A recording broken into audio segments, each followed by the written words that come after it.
এই মুহূৰ্তত আপোনালোকলৈ লৈ আহিছো কেইটামান গুৰুত্বপূৰ্ণ খবৰ। ৰাজ্য চৰকাৰৰ বিশেষ ঘোষণা, শীঘ্ৰে জল জীৱন মিছন আঁচনিৰ সকলো কাম কাজ বন্ধ কৰাৰ নিৰ্দেশ দিব অসম চৰকাৰে।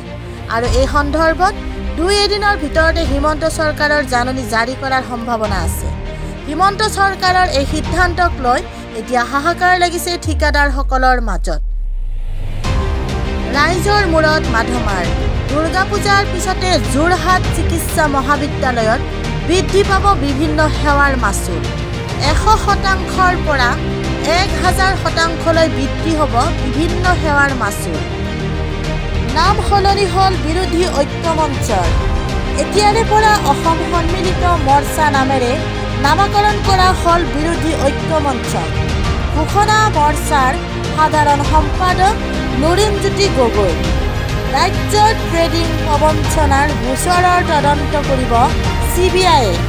বিশাল চুমি স্বপ্ননীলকে ধৰি মুঠ 32টা গোচৰৰ তদন্ত কৰিব CBIয়ে।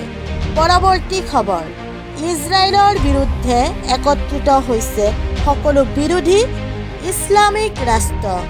যিকোনো মুহূৰ্তত দ্বিতীয়টো ভয়ংকৰ আক্ৰমণ চলিব ইজৰাইলৰ বিৰুদ্ধে। মধ্য প্ৰাচ্যত তীব্ৰ গতিত বলিছে যুদ্ধৰ ধুমুহা। ৰাজ্যত ভয়ংকৰ বিত্তীয় সংকট।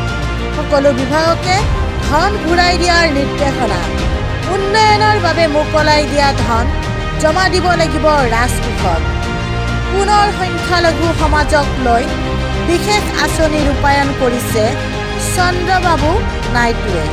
অন্ধ্ৰপ্ৰদেশৰ মুখ্যমন্ত্ৰী চন্দ্ৰবাবু নাইডুৱে পুনৰবাৰৰ সংখ্যালঘুৰ উন্নয়নৰ হকে বৃহৎ আঁচনি ঘোষণা কৰিছে। এই আঁচনিতনো কি আছে? মছজিদৰ ইমাম জোনাবকে আদি কৰি মক্কা দৰ্শন কৰিবলৈও সংখ্যালঘু জনতাক দিব ধন অন্ধ্ৰপ্ৰদেশ চৰকাৰে।